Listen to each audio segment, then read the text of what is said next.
ছোটবেলায় দিদাকে দেখতাম ফুলকো ফুলকো তালের বড়া ভাজতে, আর সেই তালের বড়াগুলো খেতে কিন্তু দারুণ হতো।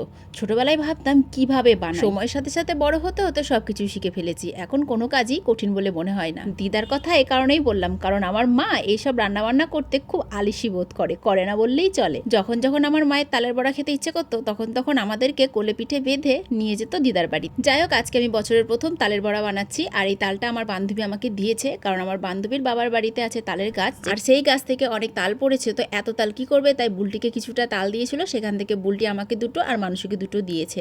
তো আজকে একটা তালের বড়া করব, আর একটা তালে অনেকটা মার হয়েছে দেখতেই পাচ্ছ। তো তালটাকে প্রথমে ভালো করে গুলে ময়দা দিয়ে, সুজি দিয়ে, চিনি দিয়ে, মৌরি দিয়ে আর লবণ দিয়ে ভালো করে এটাকে গুলে রেখে দিলাম। তারপরে কিছুক্ষণ পর গরম গরম তেলে ফুলকো ফুলকো করে ভেজে নিলাম। আর আমার কড়াইটা দেখে কেউ হেসো না, কারণ আমার কড়াইটা এইরকমই, নতুন থেকে, স্টিলটা খারাপ তো সেই কারণে। তবে এই কড়াই ভাজাভুজিগুলো দারুণ হয়।